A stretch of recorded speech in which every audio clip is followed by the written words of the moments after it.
What's going on, my friends? For today's watch review, we're taking a look at the Hamilton Crosswind Chronograph version. Very excited to review this watch. It's absolutely beautiful, but like all watches, it is not perfect. Before we get into it, let's do a quick wristwatch check. I'm rocking a Seiko Patty Turtle. Very cool watch. I haven't reviewed it yet, so I should do that in the near future. But without further ado, let's get right into it.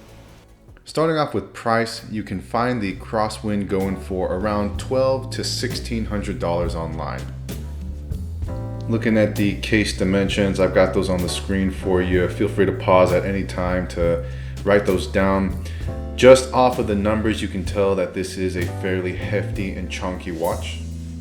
I think considering its price range and also the movement they use, it's typical, and this isn't really out of the ordinary. It's going to be sitting right around what you should expect for an automatic chronograph. I have the weight listed as 230 grams, but keep in mind that is with the stainless steel bracelet. With the leather strap on, it's going to be a little bit lighter than that. Now going over some general information and features of the watch from top to bottom. At the top, we've got a sapphire crystal, and then the entire case, including this bracelet, is stainless steel. We've got 3 crowns, one on the left side, 2 on the right side, and those are screw down crowns. And then on the back, we've got a Caseback plate. So it's held to the case via 4 flathead screws. For the engine or the movement, we're looking at a modified Valjoux 7750. Hamilton listed as a H21 movement, but basically, long story short, they put their little Hamilton touch to it. But for me, the biggest thing is that they increased the power reserve to 60 hours, which is phenomenal. And then all of this provides a water resistance of 100 meters. I haven't tested that resistance rating myself, but I will say that it handles normal hand washing and your day-to-day exposure to water just fine. I've had no issues. There is applied lume, so let's take a look at that. The lume is weak and disappointing. Considering this is over $1,000, I would have liked to have seen a better execution of lume, but I find this a reoccurring theme among Hamilton watches. Their lume is just usually subpar. With that being said, it's there and it exists, but can be improved on.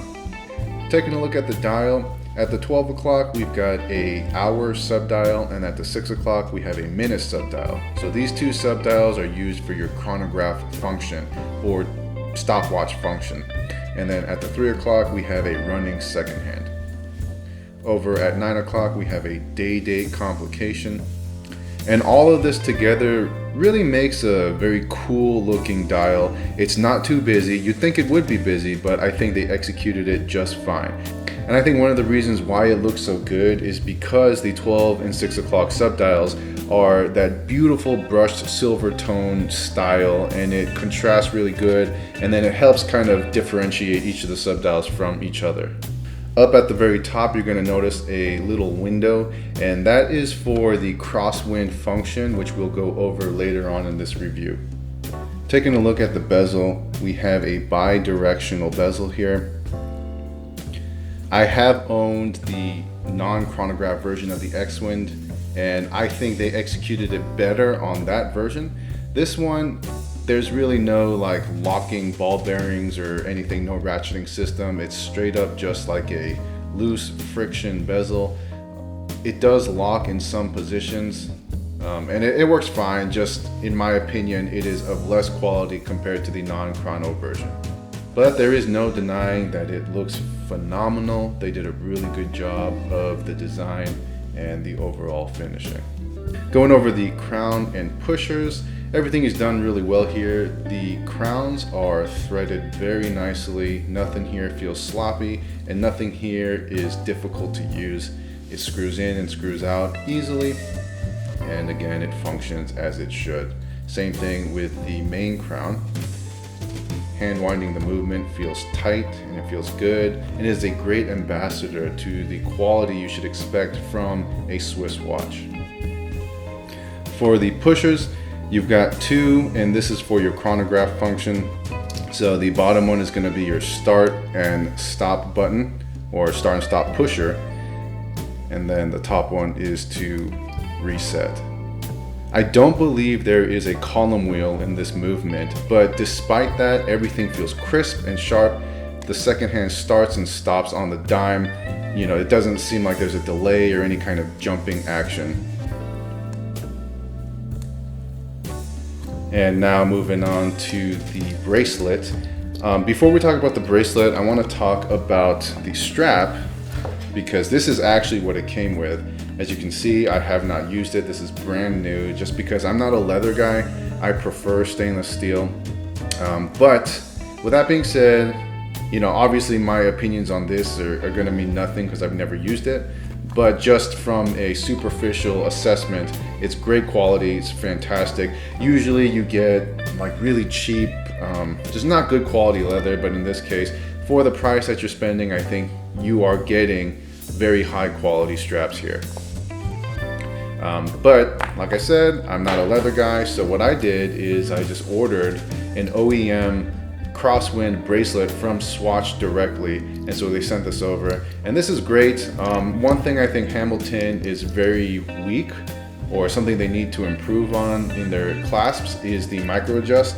You can see here there is none, and that's abysmal. Their response to not having any micro adjust is having this like on the fly adjustment system, and this is cool and all. I just don't like it. I'm not a fan. I would rather have a perfectly adjusted bracelet via micro adjust than having this. It's just kind of, I don't know. It's not ideal. It's cool, just not ideal. I would prefer micro adjust.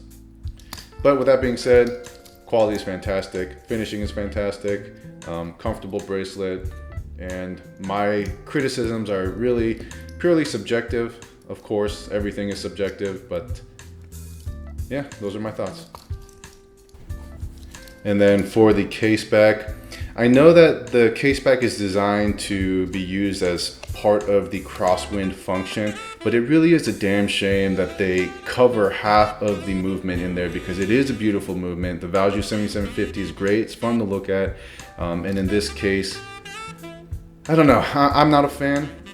I understand that they put it there for a purpose, but also considering the Crosswind function, I doubt anybody actually uses the Crosswind function. So it would have been nice to just, you know, have the caseback be focused on the movement vice the Crosswind function.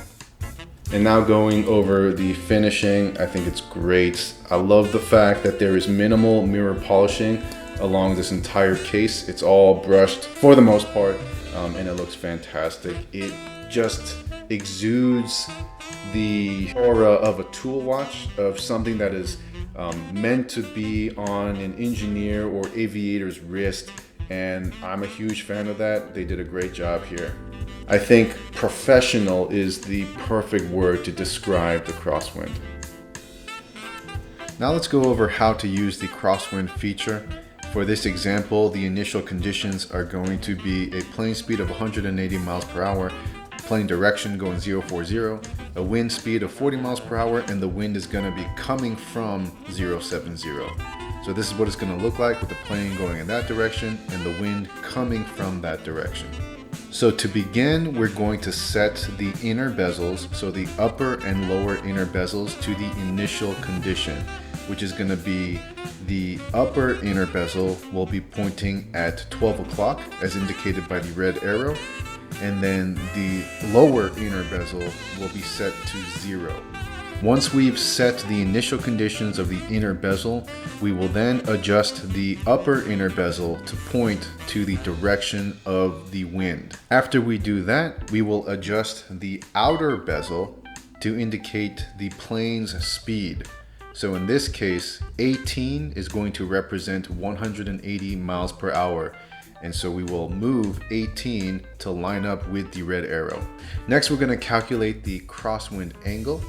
So how you do that is you take the direction of the wind, so 070, and subtract it by the plane's direction, so 040. So 070 minus 040 gives us a headwind of 30 degrees. Next, we're going to use the graph or the chart on the caseback to find out the crosswind component. So you line up the headwind speed, which is 40 miles per hour, and then you line that up with the crosswind angle, which is 30 degrees, and then that will guide you to the crosswind component, which is 20. Once you've identified 20 as the crosswind component, you flip the watch back around, you find 20 on the outer bezel, see where that lines up on the upper inner bezel, and you will find that that tells you there is 6.5 degrees that you have to compensate for from your original course. So you take 6.5 and add that to your original course of 040, and you get a corrected course of 046.5. Long story short, with a wind direction of 070 at a speed of 40 miles per hour, you have to go 046.5 in order to make 040 good. Isn't that so convenient? Alright, so now let's go over my overall thoughts. Starting off with the good, you know, everything about this watch is fantastic. The build quality, the aesthetics, everything. It's great. 10 out of 10. I have no complaints to that end. For me, my biggest complaint lies in the wearing experience, how it feels on the wrist. So basically, in a nutshell, this watch is synonymous to having a Cadillac sitting on your wrist. And for some people, they like that. You know, this is a chunky watch. It's 15.5 millimeters thick, and in my opinion, that's quite thick, but for some people, it's not. And at over 200 grams, it's thick and heavy, so it's just gonna feel like a solid chunk of steel. And again, there are people who love that. I used to love that, not so much anymore. I think the biggest contributing factor to the discomfort was the lack of a micro adjusting system on the clasp. You know, they have this, but you know, this is not ideal. I would have preferred the micro adjusting system. And if they had that, I feel like I could have really fine-tuned the fit on my wrist and increased the wearing experience. Now that's with the stock OEM Hamilton parts. I have worn this watch on a NATO strap and then my own bracelet, and with those it felt fine. So, you know, I'm just trying to let you know what it's going to be like, but there are ways around it to maximize the comfort on your wrist. And I want to reiterate, this is all my preferences. So where I am right now in my watch preferences, I try to avoid watches that are this thick and this heavy on the wrist. But if you like that, then you're going to absolutely love this one. Now, as a tool, what do I think about it? You know, I don't know. Like, are aviators and pilots actually going to use the crosswind function? I have a very extensive history of open ocean navigation on a boat out at sea. And for me personally, being able to calculate a corrected track or bearing to compensate for environmental circumstances is really not that hard. You know, we've got computer systems that very quickly tell us a corrected track. And then even if we didn't, you know, just simple math in your head, you can come up with a pretty close compensating track to make up for wind and tide and, you know, current and all that stuff. So I feel like that'd be very similar for pilots. You know, is a pilot gonna stop focusing on their systems and then, you know, spend time unscrewing these crowns and moving the bezel and doing all that stuff? I highly doubt it. Again, I could be wrong. In my previous review of my original Crosswind, I had a couple of pilots comment and they said, yeah, you know, it's not something we really use. We've got systems and it's just not practical, but it's still cool. So I think that's the biggest takeaway, is that you're getting a tool that is really more just a nod to the past, and it's cool to have, but something that you wouldn't actually use, considering how much technology we have available to us, you know, in a split second. But other than that, you know, still a very awesome watch, very cool watch. It's undeniable that it's beautiful. The silver tone subdials and the brush steel and the silver tone bezel, everything is fantastic. So if you like it, then you're really gonna like it. Just be advised, it's a chunky watch. So that's all I gotta say for now. I hope you enjoyed this review, and feel free to join in on any of my other social media channels or groups. All of the websites are in the description below. Thank you so much for watching, and I'll catch you guys next time. Bye.